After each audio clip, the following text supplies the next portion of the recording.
जय माता दी भक्तों, हमारे चैनल पार्थ भक्ति कथा में आपका एक बार फिर से स्वागत है। आज हम आपको नवरात्रि के चौथे दिन की कथा सुनाने जा रहे हैं। चौथा दिन माँ कुष्मांडा की पूजा का दिन है। इस दिन माँ कुष्मांडा की पूजा की जाती है। माँ दुर्गा जी की आराधना के लिए चौथे दिन कुष्मांडा माँ की पूजा होती है। अपनी मंद मुस्कान से ही ब्रह्मांड को उत्पन्न करने के कारण इन्हें कुष्मांडा कहा गया है। कथा आती है कि जब सृष्टि नहीं थी, वह चारों ओर अंधकार ही अंधकार था, तब देवी ने अपने इष्ट मंद मुस्कान से यह ब्रह्मांड रचा।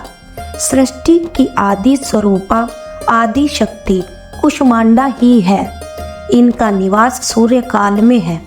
इनके शरीर की कांति और प्रभाव भी सूर्य के समान ही है।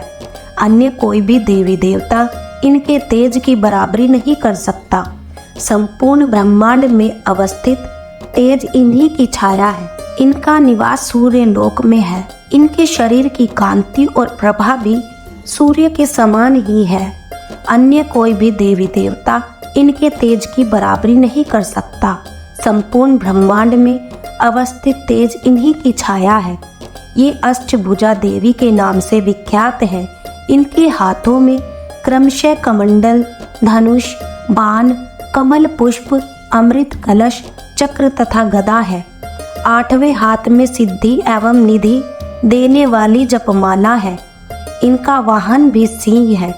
नवरात्र पूजन के चौथे दिन इन्हीं कुष्मांडा देवी के स्वरूप की उपासना की जाती है। साधक इस दिन अत्यंत पवित्र और पूरे मन से कुष्मांडा देवी की पूजा करते हैं। इनकी उपासना से भक्तों के रोग शोक नष्ट हो जाते हैं। कुष्मांडा की भक्ति से आयु, यश, बल और आरोग्य मिलता है। शास्त्रों पुराणों में वर्णित विधि विधान के अनुसार माँ दुर्गा की उपासना और भक्ति लाभ देती है अथवा परलौकिक उन्नति के लिए कुष्मांडा की उपासना करनी चाहिए। ऋषि कहते हैं, देवी की स्तुति, अंबिका के रूप की प्रशंसा। ऋषि कहते हैं, पूर्व काल में शुंभ और निशुंभ नामक असुरों ने अपने बल के घमंड में आकर सचीपति इंद्र के हाथ से तीनों लोकों का राज्य और यज्ञों के भाग छीन लिए। उन दोनों ने सूर्य, चंद्रमा, कुबेर, यम और वरुण के अधिकार भी पा लिए। वायु और अग्नि का काम भी वे ही करने लगे। उन दोनों ने समस्त देवताओं को अपमानित, पराजित तथा राज्य भ्रष्ट कर स्वर्ग से निकाल दिया। उन दोनों महान असुरों से अपमानित देवताओं ने अपराजित देवी का स्मरण किया और सोचने लगे कि जगदम्बा ने हम लोगों को वरदान दिया था कि आपत्ति काल में स्मरण करने पर मैं तुम्हारी सभी आपदाओं को तत्काल दूर कर दूंगी। ऐसा विचार कर सभी देवता पर्वतराज हिमालय पर गए और वहां विष्णु माया भगवती की स्तुति करने लगे। देवता बोले, देवी को नमस्कार है, महादेवी शिवा और सर्वदा नमस्कार है, प्रकृति एवं भद्रा को प्रणाम है। हम लोग नियम पूर्वक जगदम्बा को नमस्कार करते हैं। रुद्रा को नमस्कार है, नित्या गौरी एवं धात्री को बारंबार नमस्कार है। ज्योतिषनामयी, चंद्र रूपिणी एवं सुख स्वरूपा देवी को बारंबार प्रणाम है। शरणागतों का कल्याण करने वाली वृद्धि और सिद्धि रूपा देवी को हम निरंतर नमस्कार करते हैं। राक्षसों की लक्ष्मी, राजाओं की लक्ष्मी और रूप तथा शिव पत्नी स्वरूपा आप जगदम्बा को बारंबार नमस्कार है। दुर्गा, दुर्गा पारा, सबकी सारभूता, सर्वकारिणी ख्याति कृष्णा और धूम्रा देवी को सर्वदा नमस्कार है। जो देवी चैतन्य रूप से इस संपूर्ण व्याप्त करके स्थित है, उनको नमस्कार है, उनको नमस्कार है, उनको विश्व का बारंबार नमस्कार है। पूर्व काल में अपने अभीष्ट की प्राप्ति होने पर देवताओं ने जिनकी स्तुति की तथा इंद्रराज ने बहुत दिनों तक जिनका सेवन किया, वह कल्याण की साधन भूता ईश्वरी हमारा कल्याण एवं मंगल करते हुए हमारी सारी विपत्तियों को नष्ट कर दे। अदंड दैत्यों से पीड़ित हम सभी देवता जिन परमेश्वरी को नमस्कार कर रहे हैं तथा विनम्रता पूर्वक भक्ति भाव से स्मरण किए जाने पर तत्काल सभी विपत्तियों का निवारण कर देती है, वे जगदम्बा हमारा संकट दूर करे। ऋषि बोले, राजन, इस प्रकार जब संपूर्ण देवता स्तुति कर रहे थे, उस समय पार्वती देवी गंगा जी में स्नान करने के लिए वहां पर आईं। सुंदर बाहों वाली उन भगवती ने देवताओं से पूछा, आप लोग यहाँ किसकी स्तुति कर रहे हैं? तब उन्हीं के शरीर से प्रकट हुई शिवा देवी बोली, शुंभ और निशुंभ से अपमानित एवं पराजित हुए ये सब देवता मेरी ही स्तुति कर रहे हैं, क्योंकि पार्वती जी के शरीर कोश से अंबिका प्रकट हुई थी, इसलिए सब लोकों में वे कौशिकी कही जाती है। कौशिकी के प्रकट होने के बाद पार्वती देवी का शरीर काले रंग का हो गया, इसलिए वे हिमालय पर रहने वाली कालिका देवी के नाम से विख्यात हुई। इसके बाद शुंभ निशुंभ के सेवक चंड मुंड वहां आए और उन्होंने मनोहर रूप धारणी अंबिका देवी को देखा। फिर वे शुंभ के पास जाकर बोले, महाराज, एक अत्यंत सुंदर स्त्री अपनी दिव्य कांति से हिमालय को आलोकित कर रही है। ऐसा उत्तम रूप हमने कहीं नहीं देखा है। हे असुरेश्वरी, पता लगाइए वह देवी कौन है और आप उन्हें प्राप्त कीजिए। स्त्री रतन रूपा उस स्त्री का प्रत्येक अंग अत्यंत सुंदर है तथा वह अपने श्री अंगों की कांति से संपूर्ण दिशाओं को आलोकित कर रही है। हे दैत्यराज, अभी वह हिमालय पर ही है और आप उसे देख सकते हैं। प्रभु, मणि, हाथी और घोड़े आदि तीनों लोक के जितने उत्तम रत्न हैं, वे सभी इस समय आपके पास हैं। हाथियों में रत्नभूत ऐरावत, उच्चैः श्रवा घोड़ा तथा यह पाराजात का वृक्ष आपने इंद्र से ले लिया है। हंसों से जुता यह रत्नभूत विमान जो पहले ब्रह्मा जी के पास था, अब आपके आंगन में शोभा पाता है। महापद्य नामक निधि आप कुबेर से छीन लाए हैं। समुद्र ने भी किंजल किनी नाम से की वह माला जो केसरों से सुशोभित है और उनके कमल कभी कुम्हलाते नहीं हैं, आपको भेंट में दी है।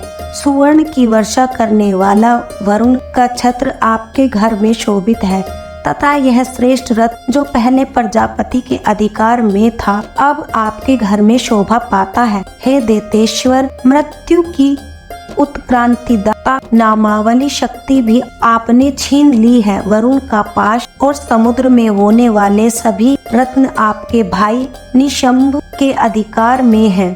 अग्नि ने भी स्वतः शुद्ध किए हुए 2 वस्त्र आपको दिए हैं। दैत्यराज, इस प्रकार सभी रत्न आपके एकत्र कर लिए हैं। तब स्त्रियों ने रत्न रूप कल्याणमयी इस देवी को भी आप अपने अधिकार में क्यों नहीं कर लेते? ऋषि कहते हैं, चंड मुंड के यह वचन सुनकर शुंभ ने सुग्रीव नामक महादैत्य को दूत बनाकर देवी के पास भेजा और कहा, तुम मेरी आज्ञा से उसके सामने इस तरह कहना और ऐसी युक्ति करना जिससे प्रसन्न होकर वह शीघ्र ही यहाँ आ जाए। वह दूत पर्वत के अत्यंत रमणीय प्रदेश में जहाँ देवी विराजमान थी जाकर मधुर वाणी में बोला। दूत बोला, हे देवी, असुरों के राजा शुंभ ने जो तीनों लोकों के परमेश्वर हैं, उन्होंने मुझ दूत को आपके समीप भेजा है। उनकी आज्ञा का उल्लंघन कोई देवता नहीं करता। समस्त शत्रुओं को उन्होंने जीत लिया है और उन्होंने जो कुछ कहा है आप सुनिए।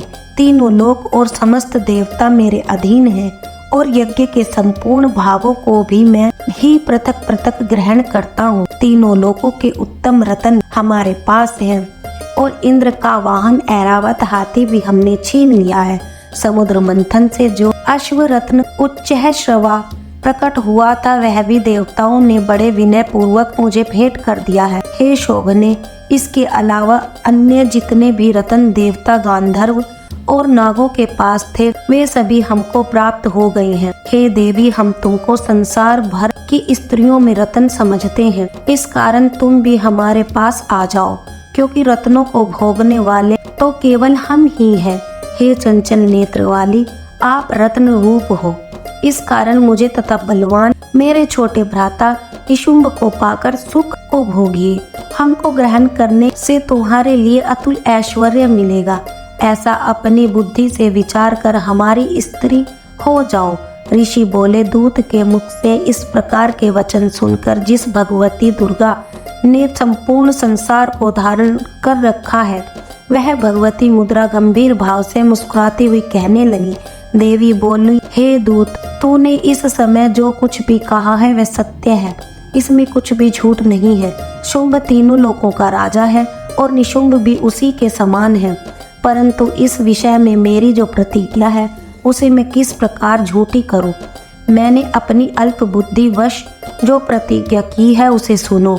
जो मुझे संग्राम में जीत लेगा और मेरे घमंड को दूर कर देगा तथा संसार में मेरे समान बलवान होगा, वही मेरा पति होवेगा। इस कारण शुंभ अथवा निशुंभ महाअसुर यहाँ आकर मुझे जीत ले और तत्काल मेरा पानी ग्रहण कर ले, इसमें विलंब की आवश्यकता नहीं। दूत बोला, हे देवी, तुझे बड़ा अभिमान है, मेरे सामने इस प्रकार की बातें मत कहो। तीनों लोकों में ऐसा कौन पुरुष है जो शुंभ और निशुंभ के आगे ठहर सकता है? उनके अलावा अन्य असुरों के सामने समस्त देवता युद्ध में नहीं ठहर सकते, फिर तुम अकेली स्त्री किस तरह उनके सामने ठहर सकोगी? इंद्रादि सभी देवता जिन शुंभ निशुंभ आदि के आगे ठहर नहीं सके, तो तुम स्त्री होकर उनके सम्मुख किस भांति पहुंच सकोगी? इस कारण तुम मेरे कथनानुसार शुंभ निशुंभ के पास मेरे साथ चलो। ऐसा कहने से तुम्हारे गौरव की रक्षा होगी, अन्यथा जब वे केश पकड़कर घसीटेंगे तब तुम्हें अपनी प्रतिष्ठा खोकर जाना पड़ेगा। देवी ने कहा, तुम्हारा कहना ठीक है, शुंभ बलवान है और निशुंभ भी बड़े पराक्रमी है, किंतु क्या करूं, मैंने पहले बिना सोचे समझे प्रतिज्ञा कर ली है। अतः अब तुम जाओ, मैंने तुमसे जो कुछ कहा है वह सभी दैत्यराज से आदर पूर्वक कह देना, फिर वो उचित समझे जाएंगे। तो यह थी माँ कुष्मांडा की कथा। जय माता दी भक्तों।